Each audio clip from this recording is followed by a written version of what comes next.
Di balik kilau peradaban manusia tersembunyi kisah-kisah kelam tentang kota-kota yang pernah berjaya, namun kini tinggal puing.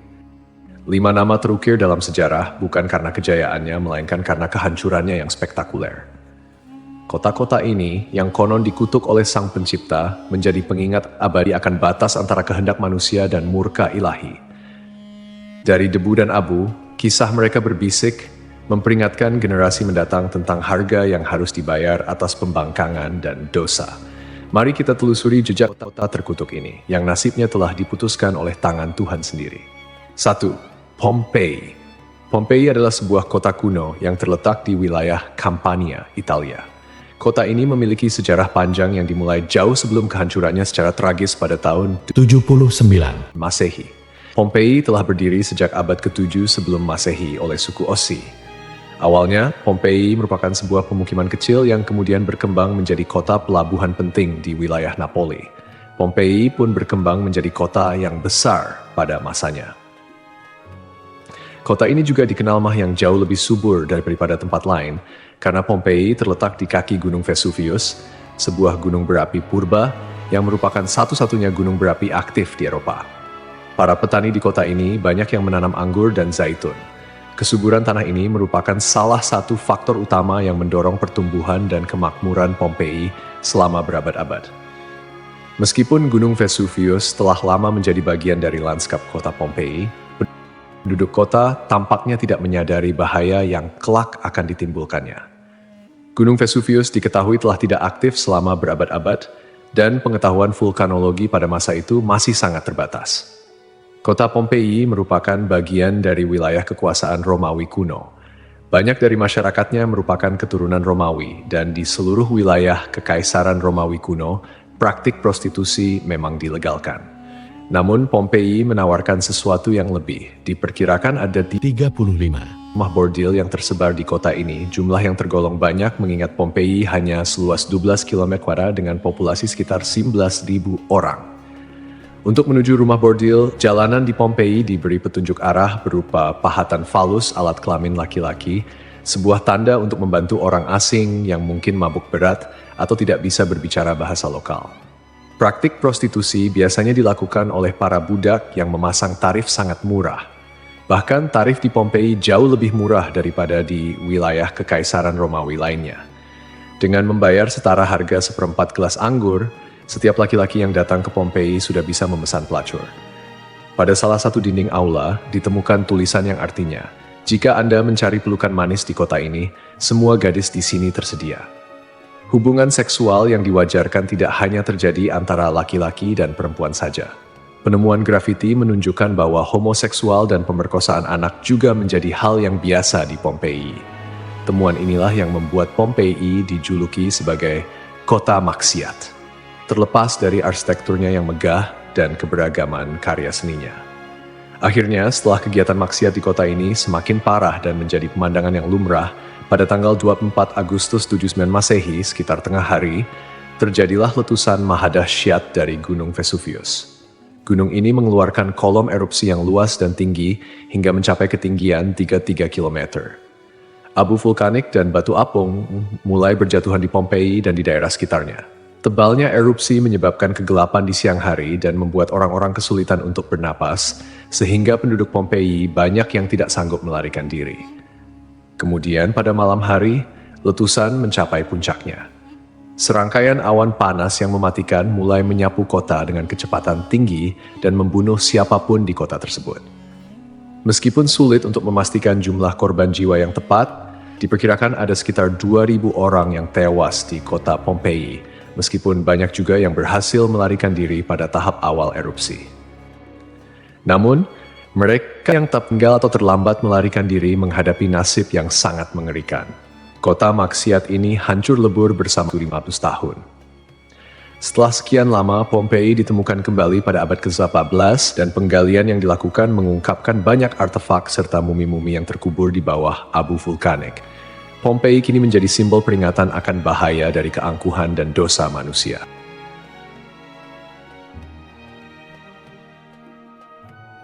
Kisah Desa Legetang. Pada suatu hari di desa Legetang, warga melihat banyak binatang liar berkeliaran di sekitar jalan desa. Binatang-binatang ini, seperti monyet, kera, babi hutan, dan lainnya, bukan berasal dari daerah tersebut. Setelah diselidiki, ternyata hewan-hewan ini berasal dari Gunung Pengamun-Amun, yang berada agak jauh dari desa Legetang. Kejadian ini membuat warga khawatir dan mereka bermusyawarah untuk menyikapinya. Mereka menyimpulkan bahwa turunnya hewan-hewan dari gunung adalah pertanda akan terjadinya musibah besar. Kepercayaan lokal yang menyatakan bahwa hewan bisa merasakan bencana sebelum terjadi mendorong warga desa Legetang untuk bertindak cepat. Mereka memutuskan untuk kerja bakti membuat parit di lembah Gunung Pengamun-Amun sebagai upaya antisipasi bencana, khususnya longsor. Desa Legetang terletak di dataran tinggi Dieng, Kecamatan Batur, Kabupaten Banjarnegara, Jawa Tengah. Desa ini dikenal dengan tanahnya yang sangat subur, bahkan lebih subur dibandingkan desa-desa lainnya di sekitarnya. Sebagai contoh, jika semangka yang ditanam di desa lain hanya mencapai berat sekitar 6 kg, semangka yang ditanam di Legetang bisa mencapai 10 hingga 12 kg. Setelah parit selesai dibuat, kehidupan di desa kembali normal. Desa Legetang adalah desa yang makmur, hanya sedikit orang miskin di sana. Banyak saudagar kaya yang hidup mewah dan uang sering dihamburkan untuk hiburan. Setiap malam, mereka sering berjudi dan mengadakan berbagai hiburan yang tidak pantas, seperti kesenian lengger yang kadang berujung pada tindakan asusila. Kesenian ini yang hanya dilakukan di desa tersebut menjadi simbol betapa jauhnya masyarakat desa ini dari nilai-nilai agama dan moral. Kehidupan malam di desa Legetang. Setiap malam, penduduk desa Legetang terlibat dalam berbagai bentuk kemaksiatan, termasuk perjudian, mabuk-mabukan, dan seks bebas. Mereka yang tidak terlibat dalam perilaku ini tampaknya membiarkannya, seolah-olah itu adalah hal yang wajar. Beberapa sumber melaporkan bahwa tingkat kemaksiatan di desa ini sangat tinggi dengan beberapa laporan ekstrem seperti hubungan seksual antara anak dan ibu kandung. Desa Legetang mengalami hujan yang sangat lebat. Cuaca ekstrem ini disertai dengan petir yang menyambar-nyambar dan suara guntur yang menggelegar di langit yang gelap. Tiba-tiba, terdengar suara ledakan yang sangat keras yang dapat didengar hingga ke desa-desa di sekitarnya. Bukan paginya, setelah badai reda, penduduk desa-desa tetangga terkejut mendapati bahwa desa Legetang telah tertimbun tanah dari puncak Gunung Pengamun-Amun. Bencana ini menyebabkan sekitar 332 penduduk asli dan 19 orang dari desa lain meninggal dunia. Secara logika, sulit untuk memahami bagaimana desa Legetang bisa tertimpa longsoran dari puncak gunung yang jauh dan terpisah oleh lembah serta perkebunan. Penduduk desa telah membuat parit sebagai antisipasi terhadap longsor, tetapi bencana ini tampaknya melibatkan fenomena yang tidak bisa dijelaskan dengan mudah.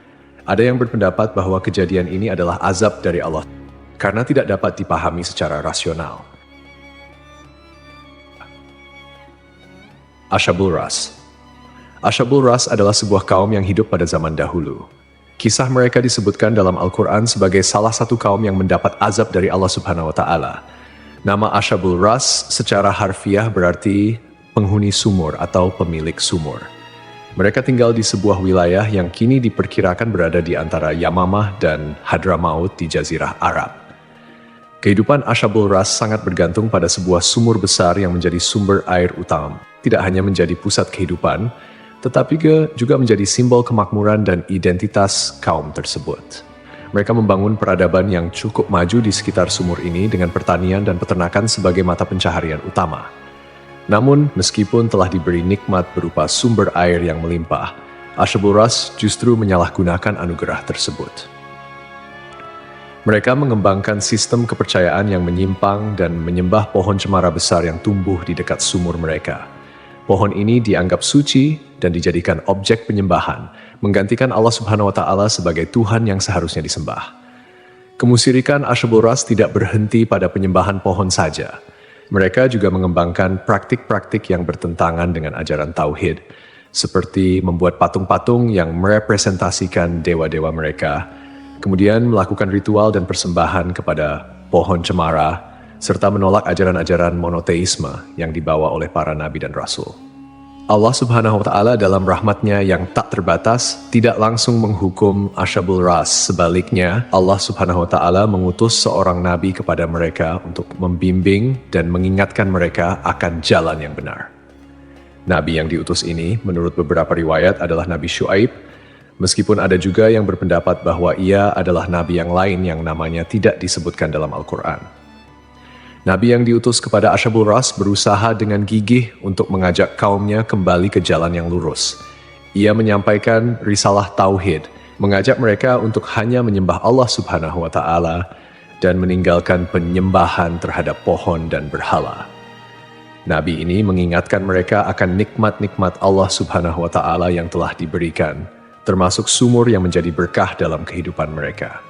Namun, meski telah diingatkan, mereka tetap keras kepala dalam kekufuran dan kemusyrikan, bahkan mulai mengancam dan memusuhi Nabi yang diutus kepada mereka.